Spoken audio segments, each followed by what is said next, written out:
Hello বন্ধুরা, শুভ সকাল। তোমরা সবাই কেমন আছো? আশা করি খুব ভালো আছো।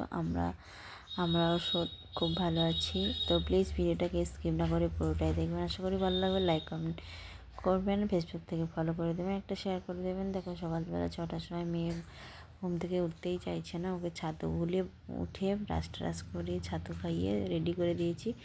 ওই যে বাবা কোলে নিয়ে গাড়িতে বসিয়ে দিল।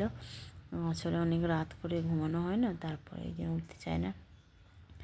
তারপরে ও স্কুল থেকে, আমি ঘুমিয়ে পড়েছিলাম, ও স্কুল থেকে আসলো তাড়াতাড়ি করে। আমি স্নান টান করে জামা কাপড় কেচে তারপরে ঠাকুরের বাসন টাসন ও ধুয়ে আমি ধুয়ে দিলাম, ও পূজা করে দিল, ও গোপালকে স্নান করিয়ে দিল। তারপর দেখো আমি ধূপ টুপ জ্বেলে দিয়েছি। ওই যে ঘন্টা নেড়ে পুজো দিচ্ছে, তারপরে সাজুগুজু করছে। তারপর চলে গেলাম দোকানে। তো দোকানে এসে যে বাসন টাসন পড়ে আছে, তো কী রান্না করছি দেখো, করে নিলাম। এই যে এটা হচ্ছে মোচা, 4টে মোচার ছোলা ভিজিয়ে ঘরে ভিজিয়েছিলাম। তারপরে এই যে দোকানে চলে গেছি, দোকানে ঢেলে রাখলাম। আর একসাথে ওই যে মোচাগুলো কেটে নিচ্ছি এখন। ছাড়ানোই কিনেছিলাম, 4টে মোচা ছাড়ানো। তারপরে এত গরম মনে পড়েছে ওদিনকার, কি বলবো। আর এই যে মুড়ি মাখছি, মুড়ি খাবো বলে এখান থেকে যাই যে একটু ম্যামকে দিচ্ছি চা মুড়ি। আর এই যে আমি এটা নিচ্ছি, ম্যাম এসছে আমার মেয়েকে পড়ানোর জন্যে। আমাদের তো সময় হয় না, একদম সারাদিন কাজই করি। তারপর দেখো একটা তরকারি ভাজা নাড়ছি, একটা করে রেখে দিয়ে তারপরে আবার একটা কাটছি, মানে এই করি আর কি। আর এই চুড়িদারটা আমি নিজের হাতে বানিয়েছি। তো জানি ভালো হয়নি, প্যান্টটা কিন্তু আমার পছন্দ হয়েছে। জামাটা একটু মানে খারাপ হয়নি, আমি নতুন শিখেছি তাই বানিয়েছি। তো তোমরা বলবে কেমন হয়েছে। তারপরে ভাজাটা তুলে নিয়ে আর এটা এই যে সেদ্ধ করে রেখেছিলাম, আর 5 ফোড়ন, তেজপাতা, শুকনো লঙ্কা দিয়ে ওটার মধ্যে দিয়ে আলুর মধ্যে ভালো করে এক হাতে তো নাড়তে একটু অসুবিধা হচ্ছে। তারপর দেখো চিংড়ি মাছ এনেছে, বড় বড় সাইজের চিংড়ি মাছগুলো এনেছে।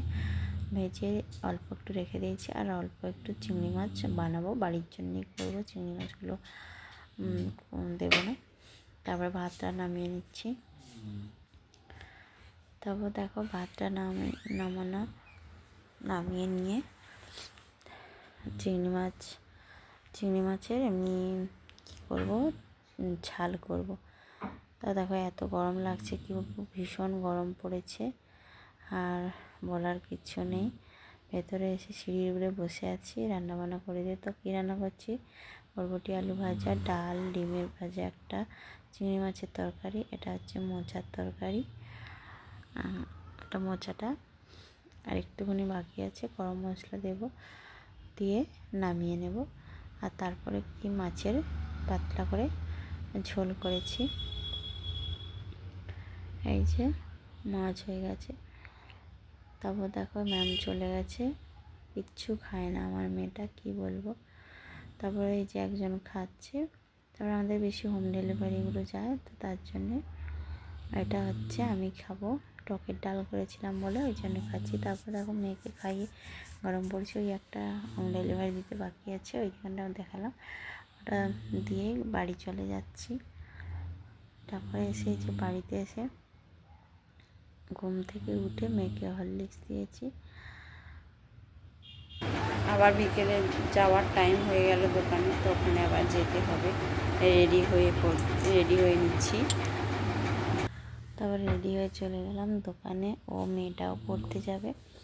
তা এই যে সব জিনিসপত্র সামনে দোকান ঝাড় দিয়ে আর জল ছড়িয়ে সব জিনিসপত্র গুছিয়ে তরকারিটা করলাম, দেখানো হয়নি।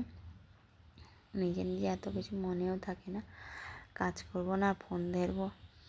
তারপর অল্প একটু আটা মেখে দিয়েছিলাম, তারপর লোক দাঁড়িয়েছিল বলে তারপরে এই যে এতগুলো আবার 5 কিলো আটা মেখে নিচ্ছি।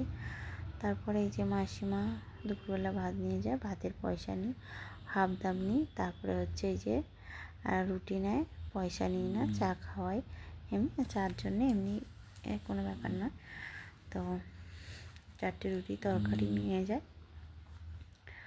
তারপরে এই যে ইনিও একজন রাত্রেবেলা, তারপর আবার 4টে রুটি, এনাকে তরকারি, এনাকেও দিই, এধারে যে দিচ্ছে আমার কর্তামশাই, আমি তরকারিটা তুলে দিয়েছি এই যে, আর একটুখানি তরকারি আর 4টে রুটি এই যে দিয়ে দিই, দিলে ও খায়। তারপরে দেখো আমি পেঁয়াজ দিয়ে পরোটা ভাজলাম। পেঁয়াজের পরোটাগুলো বড় বড় ছিল, তাই জন্য কেমন হয়ে গেছে, ছিঁড়ে ফেটে গেছে। একটা আর একটা ভালো ছিল, দুটো করেছিলাম। আর এই দেখো আমার বর সবই চা করে সবাইকে দিচ্ছে। রাত্রি কিন্তু 11:30 বাজে। তারপরে এই যে পরোটা কিন্তু খুব টেস্টি হয়েছিল, দারুণ টেস্টি হয়েছিল। কী বলবো, আমার তো পেঁয়াজ খেতে ভীষণ ভালো লাগে, তাই আমার পেঁয়াজের পরোটাটা ভীষণ ভালো লেগেছিলো। তারপরে একটুখানি আমি এটা এখন ঢাকা দিয়ে রেখে দিয়েছি, গরম গরম থাকবে। তারপরে জিনিসপত্রগুলো এদিক ওদিক গুছিয়ে নিয়ে আনাজ কেটে নিই তার আগের দিনের জন্যে। তারপরে গুছিয়ে নেওয়ার পরে খাবো। ঢাকা দিয়ে একটু রেখে দিলাম। তারপর দেখো ওই যে পটল কেটে রেখেছি, পটল ভাজবো, এই পটলের তরকারি করবো। আর এই যে সব দাঁড়িয়েছিল সব চলে যাচ্ছে, এলোমেলো ছেলে হয়ে আছে, এগুলো গুছিয়ে পরিষ্কার করে। আর একটুখানি এই যে আটা বেঁচেছে, আর মেয়েও হেল্প করে দিচ্ছে, তো ফ্রিজে রেখে দিচ্ছে। তারপর দেখো এই যে এটা পরিষ্কার করে গুছিয়ে গাছিয়ে যেতে যেতে এগুলো সব পরিষ্কার করতে কত সময় লাগে, কিন্তু আমি চটপট করে তাড়াতাড়ি, মানে কাজকে আমি ভয় পাই না। তো এটা হচ্ছে লুসু লুসুর করে দেখাচ্ছি বলে, তাহলে কিন্তু আমি কাজকে ভয় পাই না। আমার 5 মিনিটেই আমি ঝেড়ে পরিষ্কার করে নিয়ে, তারপরে যে কতগুলো ময়লা হয়েছিল ওগুলো সব পরিষ্কার করে নিলাম। তারপরে পরিষ্কার করে ঝাঁট দিয়ে দিলাম। তারপরে কিন্তু এই যে ঝাঁট ফাট দিয়ে দিচ্ছি, সব গুছিয়ে গেছে। এই যে বাসনগুলো বাইরে করে বের করে রেখে দেবো।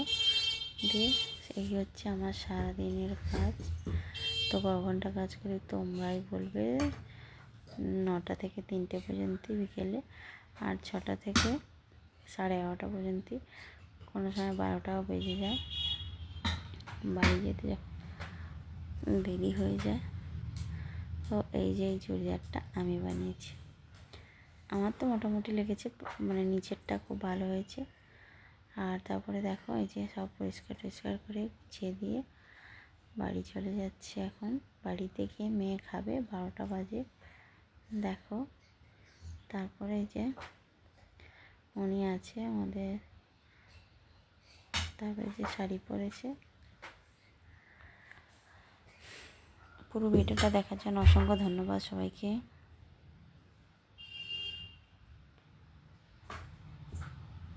সবাই সবার পাশে থেকো, অনেক অনেক অনেক ভালোবাসা। তো শাড়ি পরেছে ও, দেখো এসে ওকে খাওয়ালাম, হাত পা ধুলাম, স্নান করলাম, ওর হাত পা ধুয়ে দিলাম। তারপরে এই যে আমি পেঁয়াজের পরোটা ওখানে খেয়েছি।